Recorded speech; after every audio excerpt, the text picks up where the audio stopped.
Neue Ära für Flive oder ein riesiger Nothing Burger? Diese Frage hat sich mir heute gestellt, weil heute unfassbar viele Leute in den Stream kamen. Also jetzt nicht im Sinne von Tausende oder so, sondern im Sinne von einfach viele Leute, die über ein gewisses Thema reden wollten. Und dieses Thema sind private Flive-Server. Und es scheint etwas vorgefallen zu sein. Es gibt aber sehr wenig vertrauenswürdige Infos dazu. Und das hat halt so ein bisschen Wellen geschlagen. Und es gibt halt zwei Wege, die das Ganze von hier aus nehmen kann, aus meiner Sicht zumindest. Und diese Wege sind halt die ich jetzt im Intro schon gesagt habe. Kurz hier als Screenshot exemplarisch. Es gibt mehrere Server, die jetzt offline gehen. Das hier ist einer davon. Ich habe aber den Namen zensiert, trotzdem zur Sicherheit. Ich will mich nicht damit assoziieren. Ist ja auch vollkommen egal, wie das heißt.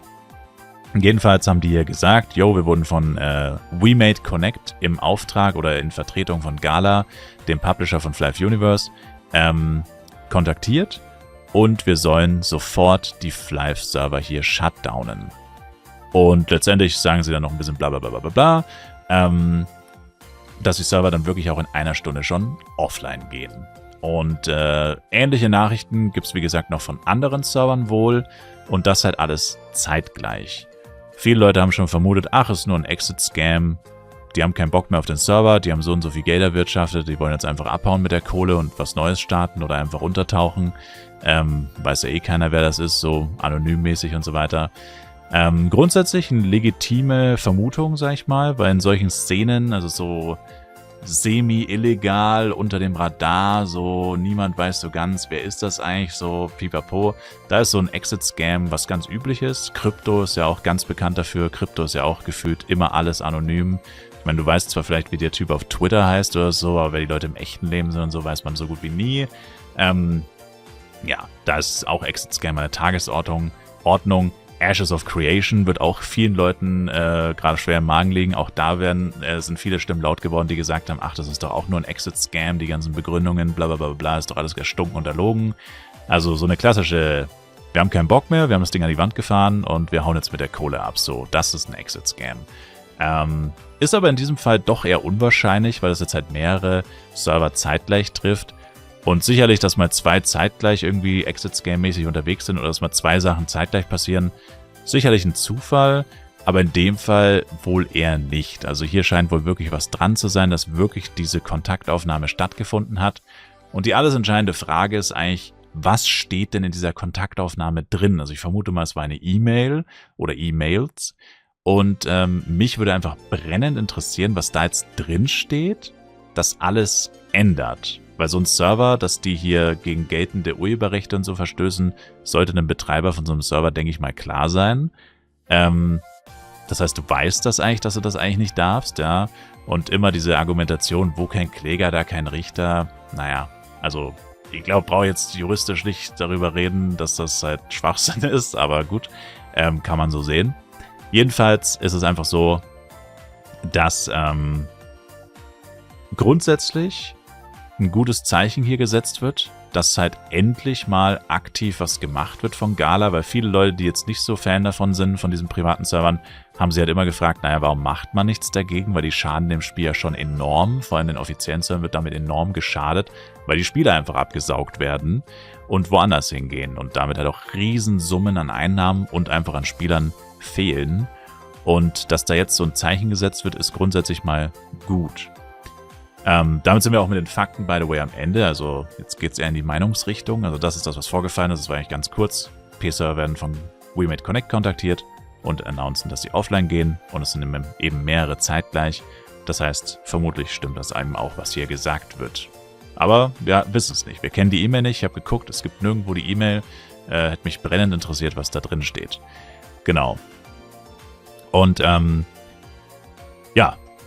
Welche zwei Wege kann das Ganze von hier gehen? Also der erste Weg wäre eine neue Ära, die Ära, in der P-Server nicht mehr existieren oder die wenigen, die es schaffen, online zu bleiben, weil sie komplett anonym sind, wo keiner weiß, wer dahinter steckt, wo WeMade Connect und Gala die Hände gebunden sind. Vielleicht ist das Server in irgendeinem Land angemeldet, wo es, keine Ahnung, gar kein geltendes Recht zu solchen Themen gibt oder wo es keine Auslieferung oder was weiß ich was gibt, ne?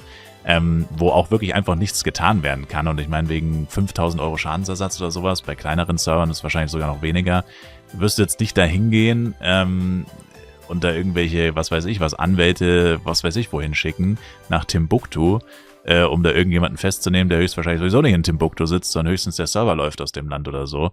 Ja, also brauchen wir nicht drüber reden. Grundsätzlich, wie gesagt, wäre es halt nice, wenn das so den Weg gehen würde. Alle Server gehen offline und die Leute kehren zu Flive Universe zurück, beziehungsweise zu den offiziellen Servern. Aber wie gesagt, die Wahrscheinlichkeit, dass das wirklich passiert, ist relativ gering. Und das ist der andere Weg. Der andere Weg ist, ja, jetzt gehen halt ein paar Server offline, vielleicht über die nächsten Monate oder Jahre immer wieder, dass kleinere Server klein beigeben, die eben nicht komplett anonym sind, die den Fehler gemacht haben, sich irgendwo mit ihrem Namen anzumelden, die zu viel Preis gegeben haben, wo man relativ leicht rausfinden kann, wer das ist. Vor allem, wenn du mit den, mit Gerichten, mit Klagen und so weiter um dich wirfst, dass es dann schon relativ leicht ist, dich rauszukriegen und halt wirklich auch vor Gericht zu zerren und dann wirklich auf Schadensersatz zu verklagen. Kann sein, aber die Frage ist halt im Großen und Ganzen, was wird das wirklich ändern? Und deswegen halt so ein bisschen Nothing Burger. Weil ich will nicht wissen, wie viele Server es gibt, ist mir auch egal. Aber grundsätzlich mal angenommen, es gibt jetzt 100 Stück und davon gehen 50 offline. Was ist die realistische Folge davon?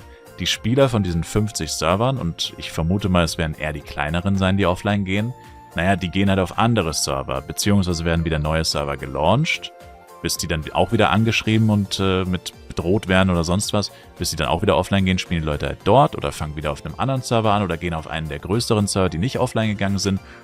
Oder, und das ist der kleinste Teil wahrscheinlich, sie kehren tatsächlich zu Flive Universe bzw. zu den offiziellen Servern zurück. Aber es gibt ja einen Grund, warum sie da nicht spielen. Das heißt, die Wahrscheinlichkeit ist eigentlich eher gering, dass die Leute dann wirklich zurückkommen. Also ein paar sicherlich, also ich hoffe es, wäre cool, aber eher unwahrscheinlich. Genau. Und ja, das sind halt unsere zwei Wege. Also der Best-Case-Szenario aus Galas Sicht, aus der offiziellen Flive-Spielersicht wäre halt, alle kommen zurück und plötzlich haben wir 50.000 Spieler beim nächsten FEC und Flive ist great again, Flive ist Mainstream again und. Das wäre auch so ein bisschen mein Traum, sag ich mal. Also vor allem das mit dem Mainstream und viele Spieler und so weiter.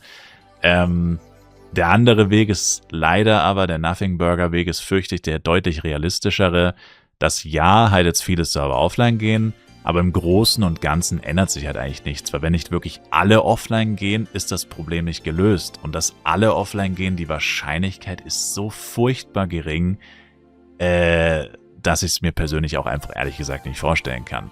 Natürlich könnte es trotzdem sein, selbst wenn nur kleine oder selbst wenn jetzt einfach nur viele Server offline gehen, die vielleicht auch teilweise nicht mal 10 Spieler oder nicht mal 100 Spieler am Tag haben.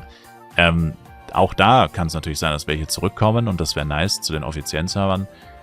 Aber das ist dann natürlich ein Tropfen auf dem heißen Stein, braucht man nicht drüber reden. Wenn, dann musst du schon das Problem an der Wurzel packen und alles oder nichts, sag ich mal, weil sonst ändert das halt letztendlich wenig. Und dann ist das Ganze halt irgendwie so ein bisschen Nothing Burger einfach. Genau. Aber ich wollte einfach drüber reden, weil es, wie gesagt, fürchte ich jetzt auch die nächsten Tage wieder Leute geben wird, die reinkommen. Dann kann ich zumindest auf dieses Video verweisen, wo ich das eben einmal durchgesprochen habe.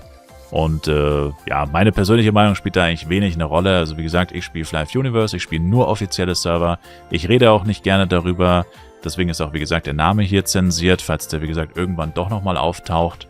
Ja, also ich will damit einfach nichts zu tun haben. Ob man darauf spielt auf solchen Servern, ist mir ehrlich gesagt mittlerweile auch egal. Also ich habe meine Meinung über die Jahre auch schon mehrfach geändert, by the way. Ich meine, ich habe angefangen, hier Flive-Videos hochzuladen, da war ich 16. Ne, sogar 15 war ich da. Also offensichtlich hat sich meine Meinung zu vielen Dingen über die Jahre auch immer mal wieder ein bisschen geändert. Und meine aktuelle Meinung ist eigentlich zu vielen Dingen, auch zu sowas wie gegen die Spielregeln verstoßen und so, wo ich früher doch eine etwas härtere Linie gefahren habe, ist es heutzutage eigentlich so, also natürlich, ich mag's nicht, also ich meine, man muss es ja nicht mögen, oder ich toleriere es so gesehen als auch nicht wirklich, aber ich mache auch nichts aktiv dagegen. Also früher habe ich mir die Arbeit gemacht, wisst ihr ja wahrscheinlich noch, ich habe Bots reported, ich habe Leute mit Video aufgenommen, wie sie gebottet haben und so, habe das dann reported, Ticket geschrieben etc. und mir da total viel Arbeit gemacht, ehrlich gesagt meine Lebenszeit verschwendet damit, Leuten sozusagen reinzudrücken, hey, halt dich an die Regeln und tu das Richtige so ungefähr. Und ganz ehrlich, irgendwann hat man darauf auch einfach keinen Bock mehr. Und man realisiert halt einfach, es ist auch einfach nicht meine Aufgabe, ja. Also ich meine, wenn die Leute halt nicht Flive Universe spielen wollen, sondern XY, dann kann ich dagegen nichts tun. Ich meine, ich kann sagen, finde ich schade, finde ich schlecht. Ich persönlich sehe das anders. Aber ja, also ich ignoriere das letztendlich einfach. Wie gesagt, das heißt nicht, dass ich es toleriere, so gesehen. Aber ja, also ich banne auch keine Leute von meinem Discord, die sowas spielen. Also ich habe das auch schon oft gesehen, dass bei mir im Discord dann irgendeiner irgendwas spielt, wo ich mir denke, ach komm Bro, spiel doch lieber Flive Universe. Aber ich banne die Leute dann auch nicht von meinem Discord. Ich banne die Leute nicht mehr im Stream. Das habe ich früher auch gemacht, wenn es so hitzige Diskussionen dann mit solchen Leuten gab, habe ich die dann auch irgendwann gebannt dann. Ich meine, gut, meistens wurde es dann auch beleidigend. Ich meine, gut, dann war es auch irgendwo ein bisschen gerechtfertigt. Aber zu diesem Punkt lasse ich es gar nicht mehr kommen, dass es beleidigend wird, weil ich einfach von vornherein gar nicht wirklich darauf eingehe. Und ja, also das ist jetzt halt so meine, sag ich mal, aktuelle Meinung zu diesen Themen. Das ist Scalas Aufgabe. Offensichtlich nehmen sie die jetzt wahr, beziehungsweise haben sie es weitergegeben an WeMade Connect, dass die sich jetzt darum kümmern.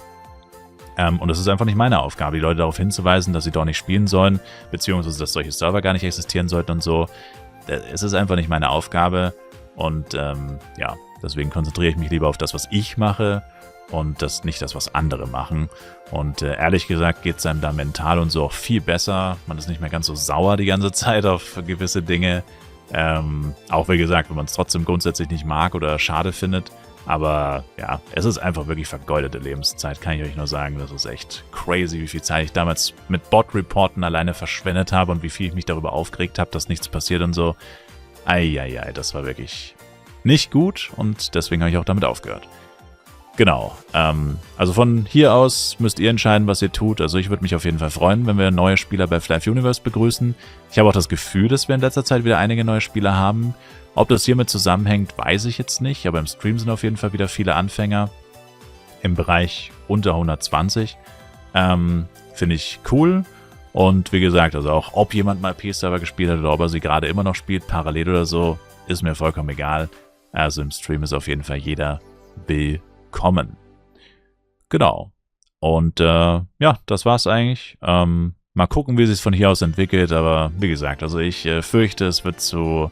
Also ich bin mir zu 75% sicher, wir gehen den Nothing Burger Weg. Und wirklich der goldene Ära-Flive-Weg, das P-Wort komplett verschwindet sozusagen, dem gebe ich eine unter 1% Chance. Ehrlich gesagt sogar eine unter 0,1% Chance.